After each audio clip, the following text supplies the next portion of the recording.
உயிர்க்கும் பொழுதெல்லாம் நான் நீலாவி இருப்பனன் நாதனை நாதனை நாதனை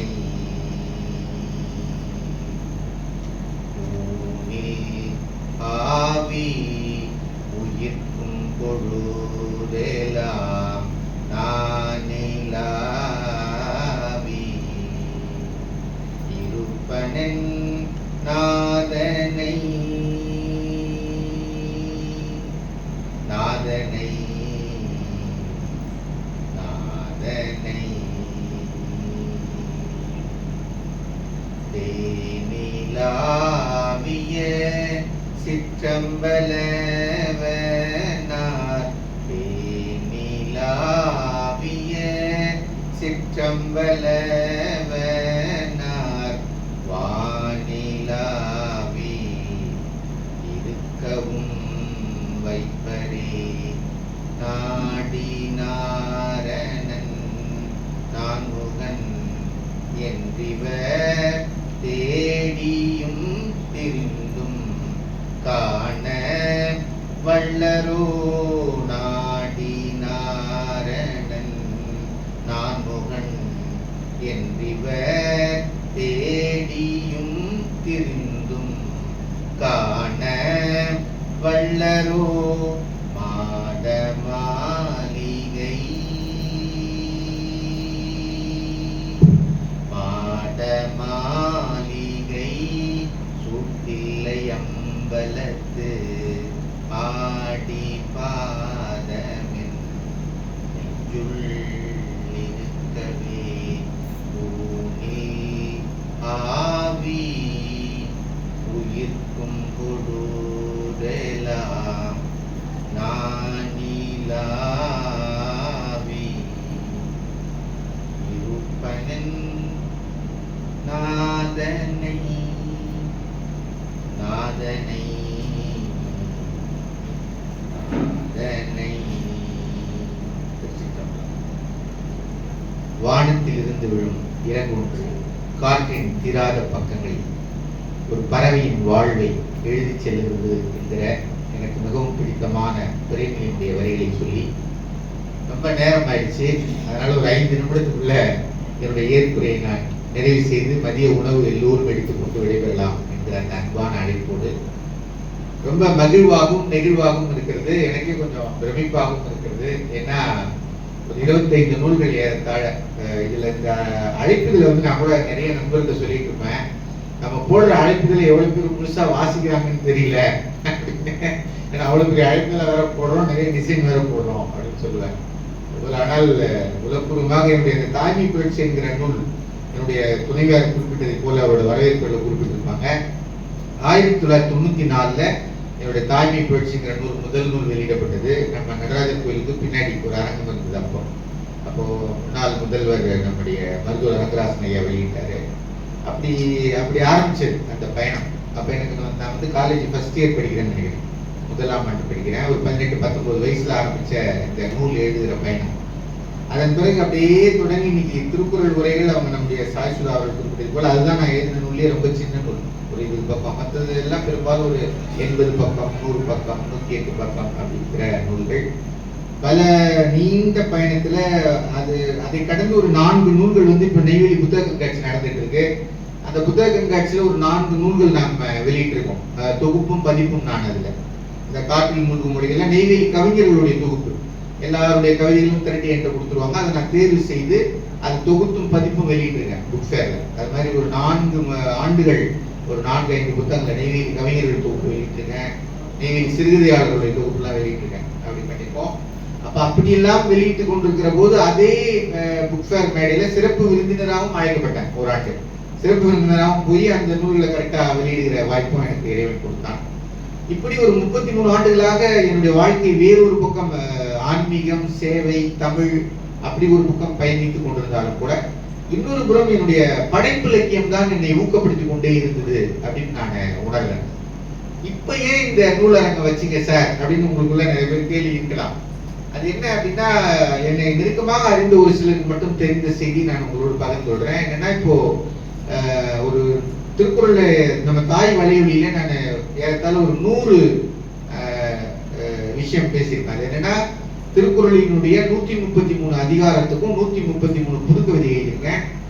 அதை வந்து 1 நிமிஷம் ஷார்ட்ஸ்ல வெளியிட்டிருக்கேன். கிட்டத்தட்ட ஒரு 100 வெளி வந்திருப்பாங்க. அதை வந்து புத்தகமாக்குற முயற்சியில இப்போ இருந்து கொண்டிருக்கேன். அதை வந்து 133 அதிகாரமும் நிறைவு செய்து, அந்த 133 அதிகாரமும் என்ன அப்படின்னா, அது ஒரு 10 குறளையும் வாசித்து அதன் அர்த்தத்தை உள்வாங்கி ஒரு ஒற்றை புதுக்கவிதையாக மாற்றி, அப்படி 133 அதிகாரத்துக்கும் 133 கவிதைகளை எழுதி முடித்து அதை நூலாக்குகிற முயற்சி. அது வெளிவருகிற போதே நம்முடைய ஐயா தேன் தமிழன் அவர்கள் மிகப்பெரிய உந்துதலா இருந்தார். அவருக்கு ஒரு கைத்தறல் கொடுங்க. ஏன் அப்படின்னா, நன்றி. அவர் சொல்றாரு, ஐயா இது ரொம்ப நல்லா இருக்கு, இது ரொம்ப புதுமையா இருக்கு, யாரும் இது வரைக்கும் செய்யாதது, இது ரொம்ப அழகா இருக்கு, நல்லாவும் செய்றீங்க நீங்க, இதை சீக்கிரமா நூல் ஆக்கிடணும்னு அடிக்கடி ஊக்கப்படுத்திக் கொண்டே இருப்பார். இப்ப அவருடைய அந்த உந்துதலால் அது முழுமையாக நூல் வடிவம் பெற்று அணிந்துரை வழங்கி கொண்டிருக்கிறார். ஒவ்வொரு ஆஸ்திரேலியால இருந்து நான் அதை அனுப்புறேன். அடுத்த நாளே பிடிஎஃப் பார்த்துட்டு உடனே ஆஸ்திரேலியாவில இருந்து தமிழ் பேரறிஞர் ஜெயராம சர்மா அவர் உடனே அதுக்கு ஒரு அணிந்துரை அனுப்பி வச்சிட்டாரு. பேராசிரியர் அப்துல் காதர் அதை வாசித்துக் கொண்டிருக்கிறார். அவருடைய அணிந்துரை வர இருக்கிறது. இப்படி எல்லா இடங்களிலிருந்தும் அதுக்கு அணிந்துரையும் வாழ்த்துறையும் வர இருக்கிறது.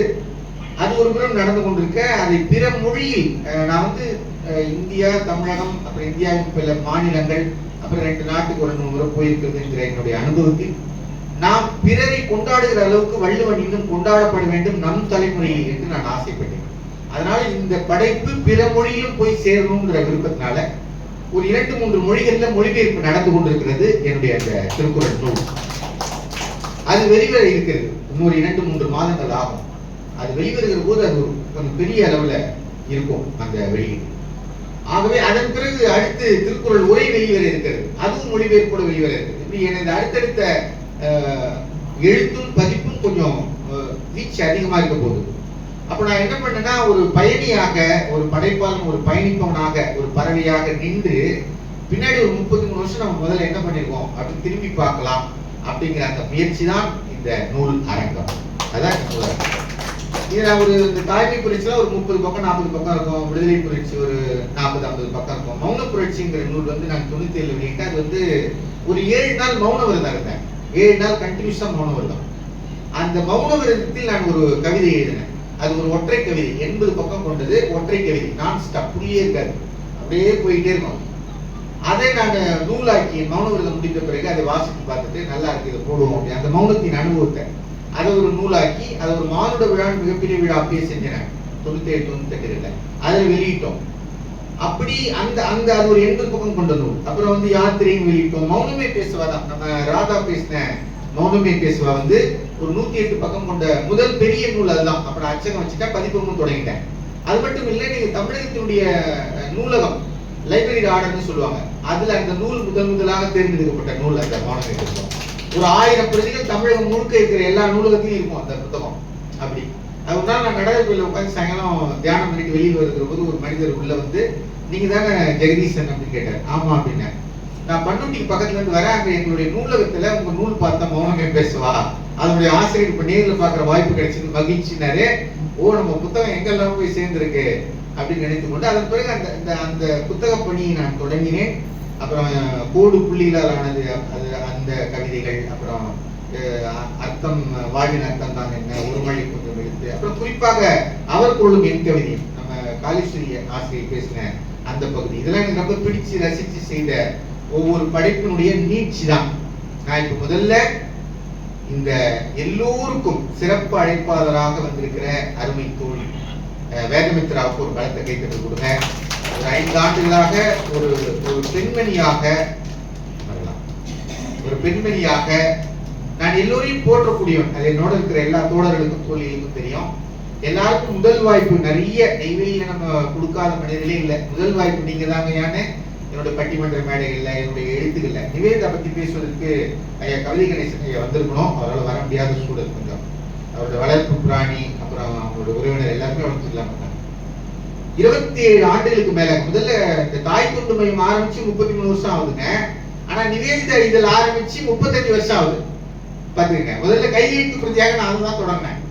தொடங்கி அதன் பிறகு அது அச்சில ஜெராக்ஸ் போட்டு அந்த கையெழுத்து எழுதின நண்பர்கள் எல்லாம் இன்னும் இருக்காங்க என்னோட தொடர்புல. என் அருமை நண்பர் லெனின் ஜியாலஜி படிச்சு முடிச்சுட்டு இன்னைக்கு தமிழக அரசுல மிகப்பெரிய ஜியாலஜிஸ்ட், பெரிய அதிகாரியா இருக்காரு. இன்னைக்கு என்னோட தொடர்புல இருக்காரு. அவர் கையெழுத்தில் எழுதியது நிவேதிதா. அவர் கையெழுத்தில் அழகா எழுதுவார். லெனின், வேலன், பாபு, கோவிந்தராஜ் இன்னும் பெங்களூர்ல இருக்காரு. கோவிந்தராஜோட அக்கா வசந்தி அவங்க இன்னும் இருக்கிறாங்க.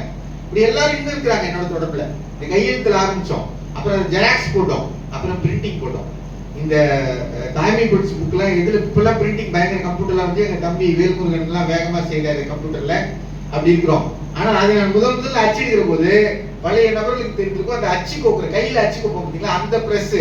அதுல போய் நான் உட்காந்து பாலமுருகன் பிரிண்டிங் பிரஸ் வடலூர்ல உட்கார்ந்து இருந்து அதுல அச்சு கோக்க வச்சு அதுல ப்ரூஃப் பார்த்து அதில் நான் வெளியிட்ட புத்தகம் இந்த தாய்மை புரட்சி, விடுதலை புரட்சி, மௌன புரட்சிங்கிற 3 புத்தகமும் அப்படி அச்சு கோத்து வெளியிட்டப்பட்டாங்க. யோசிச்சு பாருங்க, எவ்வளவு நீண்ட நெடிய பயணம் பாருங்க. அதெல்லாம் இப்ப நினைச்சு பார்க்கும்போது ஒரு மகிழ்ச்சியாக, ஒரு ஆச்சரியமாக இருக்கு. அதனாலதான் நான் நின்று நம்ம பின்னாடி என்ன செஞ்சோம் அப்படின்னு பார்த்துக்கலாம் அப்படின்னு இந்த முயற்சியை நான் எடுத்தேன். நாம் என்ன செய்தோம் அப்படின்னு பார்க்கலாம் அப்படின்னு. ஆகவே அதற்கு வந்திருந்த அருமை தோழி வேதமித்ரா, நிறைய பணிகள் இருக்கு அவங்களுக்கு, நிறைய சிறப்பாக செயல்பட்டு கொண்டிருக்கிற ஒரு முன்மாதிரியான பெண்மணி. அவர் அங்கிருந்து நான் வரீங்களான்னு கேட்டோட கட்டாயம் நான் வரேன். அவங்க எப்பவுமே இல்லைங்க அடுத்த முறை பார்ப்போம் அப்படி ரொம்ப பிஸியா இருக்கிற ஆள் வேற. ஆனால் இந்த முறை இன்னொருத்தர் இல்லை நான் கட்டாயம் வரேன் அப்படின்னாங்க. எனக்கு ரொம்ப மகிழ்ச்சியாக இருந்தது. உடனே அவங்க வர வச்சு உங்களுக்கு, ஏன்னா பொதுவாக திரைப்படத்துறை, ஊடகத்துறை நம்ம நிறைய 33 வருஷம் பெரிய எல்லாம் நம்ம பார்க்காத மனிதர்களே இல்லை. நெல்லிக்கண்ணன், தமிழறிவுமணியன், பரிவின் சுல்தானான எல்லாரையும் பார்த்தவங்க நம்ம மாநாடு நடத்தி. அதனால பொதுவாகவே உங்களுக்கு அறை ஏதாவது தங்க வைக்க ஏற்பாடு பண்ணிட்டுமா, இல்லை எப்படி, இல்லை வீடுனா எங்களோட துணைவியார் குழந்தைகள்லாம் அப்படின்னோடனே அவங்க சொன்னாங்க அறையில வேணாம், நான் உங்க வீட்டையே தங்கிக்கிறேன். வீட்டில் வந்து அங்கிருந்து ஒரு நிறைய ஒரு 50 மாங்காவை எடுத்துட்டு வந்து, மாம்பழத்தெல்லாம் எடுத்துட்டு வந்து, அந்த அன்பும் எளிமையும் பாருங்களேன், அதுதான் நம்மளை வந்து அந்த நட்போட வைக்க வைக்கிறது. அப்படி ஒரு அருமையான தோழி, அவருக்கு எனது நன்றிகள். கோடு புள்ளியிலானது அந்த நூலை பற்றி பேசிய ஜவஹர் அறிவியல் கல்லூரி முன்னாள் எங்களுடைய முதல்வர் ஐயா வேத்தி சந்திரசேகரன் அவர்களுக்கு நன்றி. வாழ்வியல் ரகசியம் பற்றி பேசிய அருமை ஐயா புலேந்திரன் அவர்களுக்கு நன்றி. அவர் பொருளும் மென் கவிதையை பற்றி பேசிய அம்மையார் காளீஸ்வரி அவர்களுக்கு நன்றி. நெய்வேலியில என்னோட என்ன மாதிரி ஒரு எனக்கு கிடைச்ச ஆசைகள் மாதிரி என் மகனுக்கு கிடைக்க மாட்டாங்களா அப்படின்னு நினைக்கிற போது என் மகன் ஆதிக்கு கிடைத்த ஒரு அருமையான ஆசிரியர், திருக்குறள் ஆசிரியர் காளீஸ்வரி அவர்களுக்கு நன்றி. ஒருமழை கொஞ்சம் எழுத்து என்று நான் ரொம்ப ரசிக்கிற, என்னை ரசிக்கிற எங்கள் ஐயா எழுத்தாளர் கோவிந்தராசு அவருக்கு நன்றி. மழையிலிருந்து வருபவன் பற்றி பேசிய என்னுடைய இலக்கிய முன்னோடி அப்படின்னா இவர் ஒருவர் தான் ஐயா தேன்தமிழன்.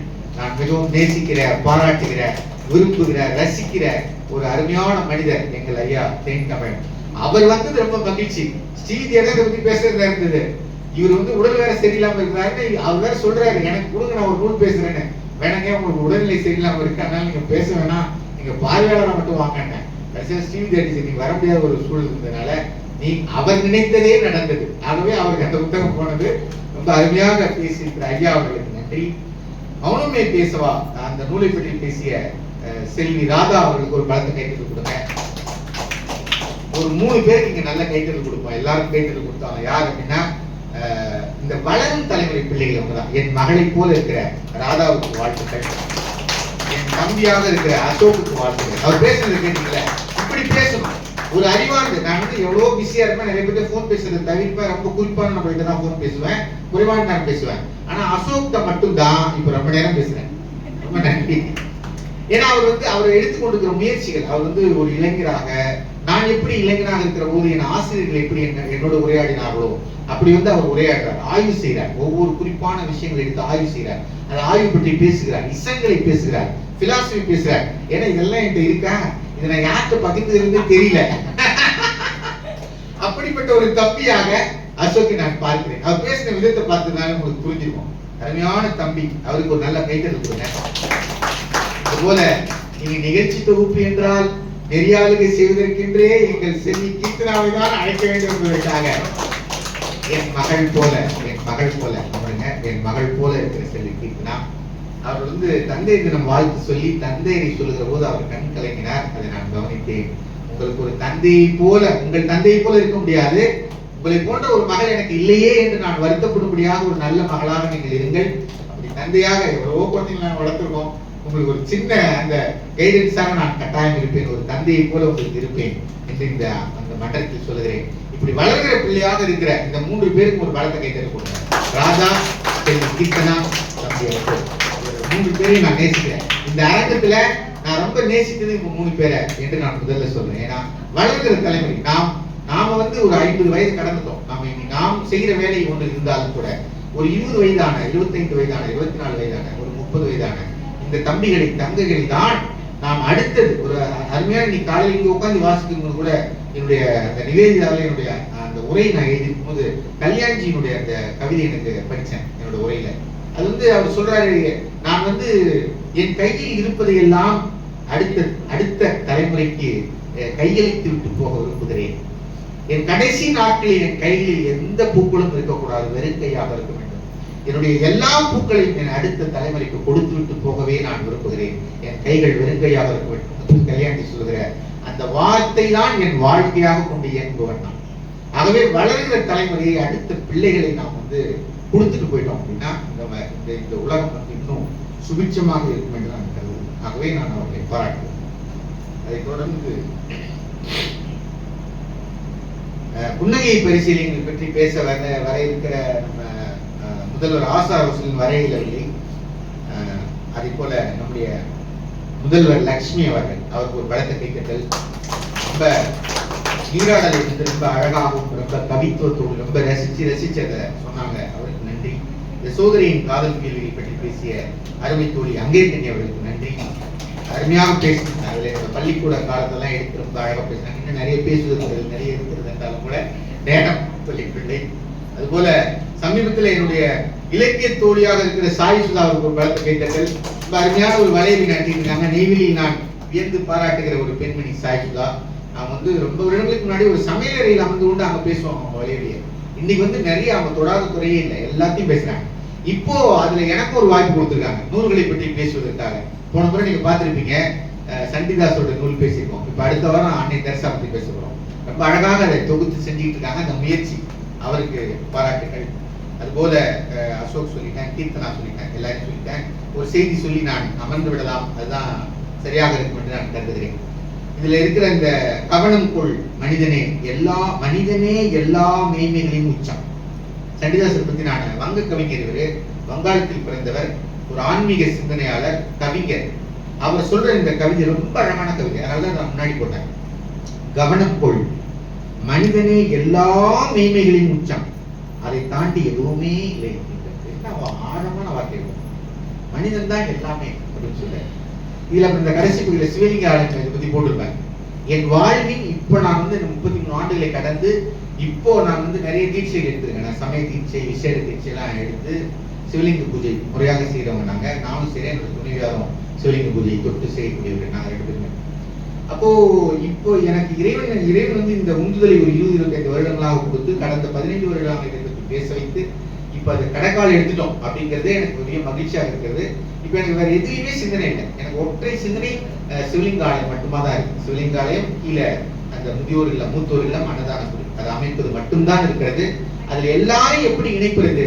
குறைந்தபட்சம் ஒரு 1000 பேரை இணைச்சிடலாம் அப்படின்னு நாங்க திட்டமிட்டிருக்கோம். குறைந்தபட்சம் 1500 இருக்கு. முதல்ல ஒரு வாட்ஸ்அப் குழுல 250 போட்டா கூட ஒரு 4-5 குழு போட்டா 1000 இருந்து 1500 பேரை இணைச்சிடலாம். அவங்களை இணைச்சு புனித மண்ணும் எங்கெல்லாம் சிவாலயங்கள் இருக்கிறதோ அங்கிருந்து புனித மண்ணை எடுக்கலாம், புனித நீர் எடுத்து இந்த ஆலயத்துக்கு இணைக்கலாம். ஒரு 5000 ரூபாய் கொடுத்தாலே கல்வெட்டுல பேர் போட்டுறோம் அப்படின்னு வச்சிருக்கோம். 1000 இன்னைக்கு இரவு தான் தோணுச்சு. உடனே நான் இந்த தம்பிகிட்ட சொல்லிட்டு உடனே போட்டேன். 1000 ரூபாயாக நீங்கள் மாதம் கொடுங்க. 5 மாசம் கொடுத்தீங்கன்னா 5000 ரூபாய் வந்து உங்க பேரை கல்வெட்டுல போட்டுறோம் அப்படிங்கிற அந்த திட்டத்தை நாங்க கொண்டு வரோம். ஏன்னா எல்லாரும் இதில் பங்கெடுக்க வேண்டும். ஏதோ பெரிய பிரம்மாண்ட கோயில்னா பணக்காரங்க மட்டும்தான் அந்த கல்வெட்டுல பேர் வரும், பணக்காரங்க தான் அப்படி இல்லை. நாம் அதுதான் மனிதனே எல்லாம் மற்றின் உச்சம் என்பதனால்தான் ஒருபுறம் நான் எல்லா ஆன்மீகவாதிகளையும், உலகம் முழுக்க இருக்கிற ஆன்மீகவாதிகளையும், சிந்தனையாளர்களையும், தத்துவவாதிகளையும் படித்திருந்தால் கூட இன்னொரு புறம் அறிவியல் ஆளர்களை படித்திருக்கிறேன், பகுத்தறிவாளர்களை படித்திருக்கிறேன், மார்க்ஸை படிச்சிருக்கிறேன், சேகோரோ. ஏன்னா இவர்கள் எல்லாம் சேர்ந்ததுதான் இந்த சண்டிதாஸ் சொல்ற வரி, மனிதனே மெய்மைகளின் உச்சம். மனுஷன் தான் எல்லாம். அவன் கடவுளை கும்பிடுறான், நான் எவ்வளவு பேரை பார்த்திருக்கேன், கடவுளை கும்பிடுவான் ஆனா மனுஷத்தன்மையே இருக்காது. கடவுள் இல்லைன்னு சொல்லுவாங்க ஆனா ரொம்ப மனுஷத்தன்மையோடு இருப்பான். அப்ப எது சிறந்தது? ஆகவே அன்பே சிவம் என்றுதான் நாம சொல்றோம். நம்முடைய ஞானவான்கள் எல்லாமே அதான் சொன்னாங்க. நான் வந்து ஒரு ஆசானுபூதியாக இருக்க ஒருபோதும் உடன்படுவதே இல்லை. இது ஒரு ஒட்டுமொத்தமாக இந்த தத்துவத்தையும் ஆன்மீகத்தையும் நான் ஒரு துளியளவு தரிசித்தவன் என்கிற காரணத்தினால் ஒரு ஆசானுபூதியா இருக்க நான் விரும்பவில்லை. ஒரு ஞானவானாக இருக்கவே நான் விரும்புகிறேன். அதனால என்னுடைய பாதையை நான் இப்படி நான் வடிவமைத்திருக்கேன். ஆகவே அருமை நண்பர்களே, ஒரே ஒரு செய்தி சொல்லி நிறைவு செய்கிறேன். இப்ப நான் இந்த எல்லாருக்கும் நன்றி சொல்றேன். இந்த அதே போல அமர்ந்திருக்கிற அருமையான நண்பர்கள், தோழர்கள், தோழிகள் எல்லாருக்கும் நன்றி சொல்றேன். இப்ப நான் ரொம்ப ரசித்து படித்துக் கொண்டிருக்கிற அந்த நூல் வந்து உடையார். அது வந்து நம்ம சாய்சுதா அவர்கள் வீட்டில் தான் அந்த புத்தகம் கிடைச்சது. நான் அதை நிறைய படிக்கணும்னு ஆசைப்பட்டேன். அது ஆனால் படிக்காமலே விட்டுட்டேன். அதை பத்தி செய்திகள் மட்டும் படித்தேன். நம்முடைய ஐயா செல்வமையா அவர்கள் கூட சொன்னாங்க, அவருடைய இல்லத்தில் நான் பேச போகிற போது வல்லார் பற்றி மாதந்தோறும் அவருடைய அரங்கத்தில் அவருக்கு ஒரு கைதல் கொடுங்க. ரொம்ப சிறப்பாக நடத்திட்டு இருக்காங்க. வள்ளலாரை பற்றி ஒரு அருமையான நிகழ்வை நடத்தி கொண்டே இருக்கிறார். நூற்றுக்கணக்கான பேருக்கு அன்னதானம். அங்க என்னை அழைத்து 2 ஆண்டுகளாக பேச வைக்கிறார். மாதந்தோறும் வள்ளலார் பற்றி பேசிட்டு இருக்கேன், வள்ளூர் பற்றி பேசிட்டு இருக்கேன். அப்ப சொன்னார், உடையார் நானும் படிச்சேங்க, அருமையான நாவல். நான் இப்ப உடையார் வந்து இறைவனே எனக்கு அதை கொடுத்ததாக நான் கருதுறேன். யாரும் கொடுத்தது போல. ஏன் அப்படின்னா, ஒரு கோவில் கட்டுவதற்கான பணியில நான் முழுசா என்ன அர்ப்பணிச்சு இறக்குறேன். கரெக்டா கொடுத்து என் கையில் தெரியும். அது என்ன அப்படின்னா, ராஜராஜ சோழன் அந்த பெரிய கோயிலை கட்டிய கதை. எவ்வளவு மேட்சா இருக்கு பாருங்களேன். அதுலயும் நான் அதை படிக்க ஆரம்பிச்சோன்னு ரொம்ப இன்ட்ரெஸ்டிங்கா போகுது. மொத்தம் 5 பார்ட்ல இப்ப 4 பார்ட் படிச்சு முடிச்சிட்டேன். இப்ப 5வது பார்ட் இன்னைக்கு நாளைக்கு வேணா இன்னும் 2 நாள் படிச்சு, ஒவ்வொன்றும் 449 பக்கம் 500 பக்கம் அப்படி இருக்கு. அதுல வந்து 4 பார்ட் படிச்சு முடிச்சேன். ஒரு 10-20 நாள்ல. 20 நாள் 10 நாள் தான் ஆகுதான். ஒரு 10 நாள்ல 4 பார்ட்டையும் படிச்சு முடிச்சேன்னு வச்சுக்கோங்களேன். அவங்க முடியல, அவங்கள்ட்ட தான் புக்கு தந்து வாங்கி படிச்சுட்டு இருக்கேன். இப்ப 5வது பார்ட் இன்னைக்கு வாங்கிடுவேன். இன்னொரு நாள் படிச்சு முடிக்கணும். அது என்ன, எனக்கு இறைவன் வந்து அந்த புத்தகத்தை எனக்கு கொடுத்தான் என்பது ஒன்று. இதுல எனக்கு என்ன மன ஆறுதல் அப்படின்னு வச்சுக்கோங்களேன். ராஜராஜ சோழன் எவ்வளவு பெரிய பேரரசன். அவர் வந்து அவரை பத்தி சொல்லுகிற போது சொல்றாங்க, ராஜராஜ சோழன் வந்து ஒரு பித்தேறிய மனநிலை இருக்கிறாரு. அரச மகாராஜா போர் பண்ணி எல்லாத்தையும் ஜெயிச்சவரு. அதெல்லாம் விட்டுட்டாரு. இப்போ ஒரே ஒற்றை சிந்தனையோடு இருக்கிறார். அது என்னன்னா, சிவாலயம் அமைக்கணும். பெருசா சிவாலயம் 7 பனைமர உயரம் அப்படிங்கிற அதை அமைக்கணும் இருக்காரு. அது மட்டும் இல்ல, 15 வருஷமா இதே பேச்சு. யார் கிடைச்சாலும் அவங்ககிட்ட நான் கோயில் கட்ட போறேன்னு சொல்லிட்டு இருக்காரு. அப்படின்னு சொல்லுகிற போது, நானும் இதே 15 வருஷமா தான் சொல்லிட்டு இருக்கேன். ஒரு மாபெரும் அரசனே இப்படி இருந்திருக்கான். அப்ப நம்ம எல்லாம் இப்படி இருக்கிறதுல ஒண்ணு அர்த்தமே, ஒண்ணும் பெரிய விஷயமே இல்லை என்று இறைவன் என்னை ஆற்றுப்படுத்துவதாக இருக்கு. மாபெரும் அரசனே இவ்வளவு எளிமையாகவும் இவ்வளவு கஷ்டப்பட்டிருக்காரு. அவர் எவ்வளவு கஷ்டப்பட்டிருக்காருங்கிறத நாவல் ரொம்ப அழகா பேசுது. அவர் எவ்வளவு இறங்கி போகிறார், எவ்வளவு ஞானம் பெற்றார் அப்படின்னு ரொம்ப பக்கமா அவர் விவரிக்கிற பகுதிகள்லாம் ரொம்ப அழகா உடையார். அதை பற்றி நான் பேசுறேன். போதி மரத்துல ஐயா சொன்னாங்க பாருங்க, அது மாதிரி ஒரு மணி நேர உரை, 1.5 மணி நேர உரை வந்து உடையார் பற்றி நான் பேச போறேன். அது உங்களுக்கு தெரியுமா? வாய்ப்புள்ளவர்கள் அதில் பங்கேற்கலாம். அதை பற்றி பேசுறது. அப்போ அதுல ரொம்ப அருமையான காட்சிகள் இந்த உடையார். ஒரு சீன் சொல்லி நம்ம நிறைய சொல்லணும். ஒரு காட்சி அதுல வந்து அவங்களுடைய 3வது மனைவி வந்து பஞ்சவன் மாதேவி. அவங்க பேர் பஞ்சவன் மாதேவி. அவர் ஒரு தேவரடியாராக இருந்தவர். நடன பெண்மணி அவங்க தேவரடியார். அவங்க வந்து இவர் வந்து எதேச்சியாக பல நாடுகளுக்கு, பல ஊர்களுக்கு பயணம் செய்திருக்கிற போது தில்லை சிறப்பத்தில் வச்சு அவங்க சந்திக்கிறார். அவங்க அருமையான தோளுடைய இசையை பாடுறாங்க. அதுக்கு பின்னாடி நின்று ரசிக்கிறார். அது இவங்க ரசிக்கிறாருன்னு தெரிஞ்சோன்னா ஒரு ஓலையில் அதை எழுதி இவர்கிட்ட அவங்க கொடுக்குறாங்க. உடனே என்ன இது எனக்கு கொடுக்குறீங்கன்னு கேட்டோன்னா அவங்க சொல்றாங்க, யார் என் பாடலை ரசித்து கேட்டாலும் அவருக்கு நான் கொடுத்துருவேன். அது மாதிரி நான் 2-3 ஓலை எழுதி வச்சிருக்கிறேன். அதனால யார் ரசிச்சு கேட்டாலும் பாட்டை கொடுத்துருவேன் அப்படின்னு சொல்றாங்க. இதெல்லாம் எப்ப நடக்குதுன்னா, நாம் இன்னைக்கு கையில் வைத்திருக்கிற 12 திருமுறை, இறைவன் அருளால ஏன் நான் இங்க நிக்கிறேன் அப்படின்னா, இல்ல ஏன் என்னை இறைவன் உட்கார வைத்தான் என்றால், அந்த 12 திருமுறையும் தோளுடைய சிவில தொடங்கி நம்முடைய சேக்கிழார் பெருமானுடைய பெரிய புராணம் வரைக்கும் 12 திருமுறைகள், செய்ய திருமுறைகள், ஏறத்தாழ 19,000 பாடல்கள். அதை 19,000 பாடல்களையும் நான் 3 முறை முற்றோதல் செய்திருக்கிறேன் தனியாக அமர்ந்து. அந்த பாக்கியமே என்னை வழிநடத்தியது என்று நான் கருதுகிறேன். இதெல்லாம் இப்பதான், எப்போ ராஜராஜ சோழனுக்கு பின்னாடி. இப்ப நம்ம கதை வந்து ராஜராஜ சோழனுக்கு முன்னாடி அந்த பெண்மணி பாடுகிற போது நம்பியாண்டார் நம்பி அங்கங்க கிடைக்கிற அந்த ஓலையெல்லாம் தொகுத்து அந்த பாட்டெல்லாம் பாட ஆரம்பிக்கிறார். அதன் மூலமாக இந்த பஞ்சவன் மாதேவிக்கு கிடைக்குது. இவங்க பாடுறாங்க. இதை பார்த்து ராஜராஜ சோழன் ரசிக்கிறான். அப்ப அவங்க கொடுக்குறாங்க. இப்படி அவங்க நட்பு ஏற்பட்டு ஒரு கட்டத்தில் அவங்க நடனம் விடுவது, பாடுவது, அதுல ரசித்து அவரை திருமணம் செய்து கொள்றாங்க பஞ்சவன் மாதேவி. இப்ப யோசிச்சு பாருங்க, ஆல்ரெடி இவருக்கு 2 கல்யாணம் ஆயிருக்கு. வானமாதேவி கல்யாணம் பண்ணிருக்காரு, உலகமாதேவியை கல்யாணம் பண்ணிருக்காரு. அவங்க தான் பட்ட மகிழ்ச்சி. இப்படி எல்லாம் இருக்கிற போது கல்யாணம் பண்ணி ஒரு தேவரடியாராக இருக்கக்கூடிய நடன பெண்மணியாக இருக்கக்கூடிய பஞ்சமன் மாதேவியை கல்யாணம் பண்ணி அரசவைக்கு அழைச்சிட்டு வந்தார். எப்படி இருப்பாங்க சூழல் பயங்கரமா இருக்கும். உங்களுக்கு தேவரடியா இருக்கிறதெல்லாம் உங்களுக்கு தெரிஞ்சிருக்கும். நம்ம தம்பி அதை வச்சு ஆராய்ச்சிலாம் பண்ணிட்டு இருக்காரு. அதனால அப்போ ஒரு நடன பெண்மணி அன்றைக்கு காலகட்டத்துல அவருக்கு திருமணமே ஒரு அரசன் எத்தனை தேவரடியாரோடு வேண்டுமானாலும் நட்பு வைத்துக் கொள்ளலாம் தோழியா. ஆனால் திருமணம் செய்து கொண்டு அழைத்து வருவது என்பது ஒரு புரட்சி. ராஜராஜன் செய்த புரட்சி. பலத்தை கைத்தறி நம்ம கொடுக்கும். மிகப்பெரிய நிறைய வேலை செஞ்சிருக்காரு ராஜராஜ சோழன். ரொம்ப நிறைய செய்திருக்காரு. அதுல இது அதை நான் என்னோட உறுப்பினர் முறையில சொல்றேன். இப்ப நான் ஒரு செய்தி சொல்லி நிறைய செய்யலாம். சாப்பிட போல எல்லாரும் நேரம் வேற ஆயிடுச்சு.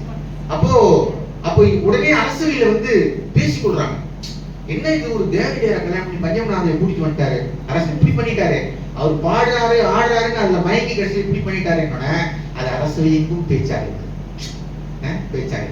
அப்போ அந்த செம்மியன் மாதிரி போல பெரியவர்கள் இருக்கிறவங்க அத அந்த புறத்துல அங்க அரண்மனையில பேசிக்கொள்ள ஒரு பெரிய செய்தியாகி ஒரு கட்டத்துல அந்த புறத்துல எல்லா ஒரு நூற்றுக்கணக்கான பெண்கள் அமர்ந்திருக்கிற போது பஞ்சமன் மாதேவி பார்த்து அந்த மூத்த பெண்மணி, நம்ம எப்பவுமே இந்த மாமியார்ன்ற மாதிரி சொல்றோம் பாருங்களேன், அது வந்துருப்பாங்க வெளிப்பட்டு இருப்பாங்க. ஒரு பெண்ணாக இருந்தாலும் இன்னொரு பெண்ணை வந்து வாய்ப்பு கிடைச்சா இடிச்சிருவாங்க. இது தலைமையா நடந்துட்டு இருக்கு. பெண்கள் தான் முதல்ல பெண்களுக்கு பிரச்சனைன்ற மாதிரி. சரி நம்ம பெண்ணையும் பேசணும், உங்களுக்கு வரலாறு வருவோம். அப்போ அந்த வயது நிறைந்த ஒரு 70 வயதான அல்லது ஒரு 75 வயதான செம்பியன் மாதேவி போல ஒரு பெரிய மூதாட்டி அவங்க இந்த பஞ்சமன் மாதேவியை பார்த்து கேக்குறாங்க, நீ ஒரு தேவரடியார் நடன பெண்மணி, எதை காட்டி என் பேரன் ராஜராஜ சோழனை மயக்கினாய்? எவ்வளவு மோசமான வார்த்தை பாருங்கள. எதை காட்டி நீ அவனை மயக்கினாய் அப்படின்னு கேட்கிற போது அந்த 100 பெண்மணிகள் அந்த புறத்துல உட்கார்ந்துருக்கோம். அப்படியே சைலண்ட் ஆகும். சில பேர் அப்படியே காதுகளை கொத்திக் கொள்றாங்க, சில பேர் அப்படியே நெளிறாங்க. என்னடா ஒரு ஏன்னா கேட்கிற ஒரு சாதாரண நபர் இல்லை, ஒரு பெரும் ஆர்வம். அவங்க விரல் அசைச்சா அகிலமே அசையும். அவ்வளவு பெரிய ஆள் கேட்கிறாங்க. ஒரு மகாராணி போல இருக்கிற அவர்களுக்கு மேல் இருக்கவங்க கேட்கிறாங்க. ஏன்னா மகாராணியாக இருக்கிற உலகமாதேவிக்கும் வானமாதேவிக்கும் எல்லாம் ஒரு பயம் வந்தது. இவளுக்கு அடுத்த வாரிசு வந்தா என்ன ஆகுறது, நம்ம வாரிசு என்ன ஆகுறது, இங்கெல்லாம் ராஜேந்திர சோழன் பிறந்துட்டான், ராஜேந்திர சோழன் இருக்கிறான், அப்பதான் கல்யாணம் பண்றாரு. இப்படி எல்லாம் அந்த அரசர் புருஷலாக இருக்கிற போது அந்த அம்மா கொஞ்சமும் அந்த மனசுக்கு வெளிப்பட்டுள்ள எதை காட்டி என் பேரனை நீ மயக்கினாய் என்று கேட்கிற போது இப்பதான் கிளைமேக்ஸ் அச்சாம வரவங்க அதை நீங்கள் தெரிந்து கொள்ள விரும்புகிறீர்களா பச்சை மாதிரி. இப்போ இப்படி முகம் சுளித்து அமர்ந்து கண்களை மூடி காதலை பொத்தி அப்படி உட்கார்ந்து அவங்க எல்லாம் அப்படி நிமிர்ந்து போகிறாங்க. கேட்டான், நான் எதை காட்டி மயக்கினேன் என்பதை நீங்கள் தெரிந்து கொள்ள விரும்புகிறீர்களா? அப்படியே பார்க்கிறாங்க. உங்களுக்கு இப்ப நான் காட்டுகிறேன் என்கிறான். அடுத்தது சொல்லிட்டு தன்னுடைய அந்த ஆடைகளை இறுக்க கட்டி, அந்த இடுப்புலாம் இழுத்து கட்டி, அந்த மேல ஆடையெல்லாம் இறுக்க கட்டிட்டு டக்கு நடுவுல வந்து நின்று எல்லாரும் விலக சொல்லிட்டு அந்த நடு மேடையில் ஏறி நின்று ஆடத் தொடங்குகிறார். யாருடைய வரலாறு என்றால் சம்பந்தரும் பறவை நாச்சியாரும் ஒருவரை ஒருவர் சந்தித்துக் கொண்டது, நேசித்தது, இறைவன் அவருக்கு துணை செய்தது, அவரே திருமணம் நடத்தி வைத்தது. அதான் மேட்ரு. இறைவனே திருமணம் செய்து வைத்தது. பறவை நாச்சியாரை சம்பந்தருக்கு திருமணம் செய்து தந்த வரலாறை பறவை நாச்சியார் சுந்தரர் யார் சொன்ன பேரு இல்ல சுந்தரர் தான். சுந்தரரை வந்து சுந்தரருக்கும் பறவை நாச்சியாருக்கும் எப்படி நேசிப்பு ஏற்பட்டது, ஒருவர் எங்கு தனியாக சென்று பேசினார்கள், இறைவன் அவருக்கு எப்படியெல்லாம் உதவினான் என்று அந்த சுந்தரருடைய பறவை நாச்சியாருடைய கதையை நாட்டிய நாடகமாக இந்த அம்மா ஆடுறாங்க. ஆடி முடிக்கிற போது பாடிக்கொண்டே ஆடுறாங்க. ஆடி முடிக்கிற போது எல்லோரும் கண்கள் அப்படியே கண்ணீர் உகுக்கிறாங்க. முடிச்சு சொல்றாங்க, இந்த நடனத்தை பார்த்துதான் உங்களுக்கு பேர் வந்து மயங்கினார் என்று சொல்லுகிற போது அப்படியே வாரி அணைக்கிறாங்க. அடுத்த நிமிடம் அந்த காட்சி அப்படியே மாறுகிறது. அந்த அம்மா வாரி அணைத்து கொண்டு என்ன மன்னிச்சிடு நான் மன்னிச்சிட்டு சொல்லி அவரை வாரி அணைத்து கொடுக்குறாங்க. இதை விட அடுத்த ஒரு காட்சி சொல்லி நாம் நிறைவேற்போம். அடுத்த காட்சி உலக மகாதேவி பயப்படுகிறாங்க. அவங்க தான் பட்ட மகரிஷி. அவங்க பயப்படுறாங்க, என்னுடைய மகன் ராஜேந்திரன் இருக்கிறான், இவர் வந்து தான் ரொம்ப நேசிக்கிற பஞ்சமாதேவி வந்து எப்படிப்பட்ட ஆள்னா ரொம்ப ஆளுமை மிக்கவங்க, ரொம்ப மதிவு நுட்பம் மிக்கவங்க. நீங்க அந்த வரலாறுல இந்த இதுல நாவல்ல பார்த்தாலும் வரலாற்றிலேயே பார்த்தா பின்னாடி வந்து அவர்களுக்கு தான் கற்றல் இல்லாம அவர்களுக்கு தனியா நினைவு மண்டபம்லாம் இருக்கு, இன்னும் இருக்கு. வானமாதேவிக்கோ உலக மகரிஷிக்கோ இல்ல, ஆனா இந்த அம்மாக்கு இருக்கு. அப்ப ராஜேந்திர சோழன் தன்னுடைய மகள் அம்மானே கூப்பிடுறான், அம்மான் தான் கூப்பிடுறான். தன்னை விட ஒரு 3-4 வயது தான் மூத்தவங்க அவங்க. ஆனா அம்மா என்று கூப்பிட்டு மிக நெருக்கமாக ரொம்ப பாசமா இருக்கான் அவன். அது ஏன் அப்படின்றது தான் சொல்ல போறேன். ஏன் அவங்களுக்கு மட்டும் ஏன் நினைவு மண்டபம் கட்டப்பட்டது? ராஜராஜன் ஏன் அவங்க மேல அவ்வளவு அன்பா இருந்தான், அவங்க ஏன் இவன் மேல அன்பா இருந்தாங்கன்ற விஷயம் தான் இருக்கு. இப்ப உலகமாதேவி ரொம்ப ரொம்ப வருத்தப்பட்டு, ஐயோ இவளுக்கு ஒரு குழந்தை வந்துட்டா அது நமக்கு அடுத்த ராஜ்யத்துக்கு என்ன ஆகுமோ, அடுத்தவர்கள் என்ன ஆவார்களோ, அடுத்த தலைமுறை என்ன ஆகும், யார் அடுத்தது இளவரசனா வருவா, இவ பஞ்சமன் மாதேவி வந்துட்டா நம்ம குடும்பம் குலகௌரவம் இதெல்லாம் என்ன ஆகும் அப்படின்னு அவர்கள் பேசுகிற போது அந்த செய்தி பஞ்சமன் மாதேவி காதுக்கு போகுது. போன உடனே ராஜராஜ சோழன்ட்ட பஞ்சமன் மாதேவி ஒரு பர்மிஷன் கேட்கிறாங்க. என்னன்னா, எனக்கு ஒரு 3 மாசம் விடுப்பு கொடுங்க கேட்கிறேன். எனக்கு 3 மாதம் ஓய்வு கொடுங்கள், நான் என் சொந்த ஊருக்கு சென்று சில வேலைகள் செய்து விட்டு திரும்ப வேண்டியிருக்கிறது, எனக்கு ஓய்வு கொடுங்கள் அப்படின்னு கேட்கிறாங்க. என்ன நீதான், ஏன்னா அவங்க எல்லா வேலையும் அவங்க தான் பாக்குறாங்க, அரசனுடைய எல்லா வேலையும் அவங்க பாக்குறாங்க. என்ன ராஜராஜன் என்ன செய்வாரோ எல்லா வேலையும் அவங்க பாக்குறாங்க. அவ்வளவு மதிநுட்பம் மிக்க செயல்திறன் மிக்க ஒரு பஞ்சமன் மாதேவி. இந்த கோயில் கட்டுகிற எல்லா வேலையும் அவங்க தான் பார்த்தாங்கன்னு வரலாறு சொல்லுது. ராஜராஜ சோழன் கட்டிய கோயில் அதுல எல்லாம் அவங்க தான் முன்ன நின்று தீர்மானிக்கும் சக்தியாக ஒரு பெண் ஆளுமையாக பஞ்சமன் மாதேவி இருக்கார். அப்படிப்பட்ட எல்லா அலுவலர்களையும் பகிர்ந்து கொள்கிற பஞ்சமன் மாதேவி 3 மாசம் லீவ் கேட்கறாங்களே அப்படின்னா இவரே தயங்கி, நீ சொன்னா கரெக்டா தான் இருக்கும், ஆனா சீக்கிரம் வந்துருன்னு சொல்லி விடுப்பு கொடுக்குறாங்க. இவங்க கிளம்பி ஊருக்கு போயிடுறாங்க.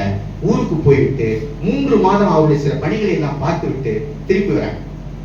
திரும்பி வந்துட்டு அப்போ அரசரை பாக்குறாங்க, உலக மாதேவி பாக்குறாங்க, வணங்குறாங்க. உடனே உலக மாதேவி ஏன் 3 மாசம் திடீர்னு என்று சொல்ல கூட போயிட்டேன், எங்க போயிட்டேன் அப்படின்னு கூட்டம் பக்கத்துல அமர வைத்துக் கொண்டு, என்ன கொஞ்சம் இழப்பா தெரியல, உடம்பு என்ன கொஞ்சம் இழைச்சிருக்கு கேட்கிறாங்க.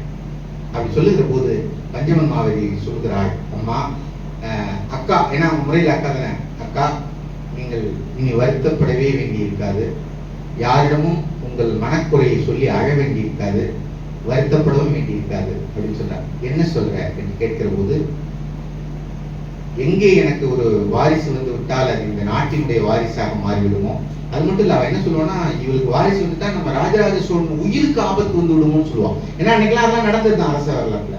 அதனால அப்படி ராஜராஜ சோழனுக்கு என்னால் என் வாரிசால் உயிருக்கு ஆபத்து விடுமோ என்று நீங்கள் பயப்பட தேவையில்லை.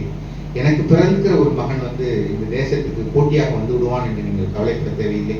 நீங்கள் உங்கள் தூங்காமல் உங்கள் தலையணைகள் இனிமேல் நனைய வேண்டி இருக்காது அப்படிலாம் சொல்றாங்க.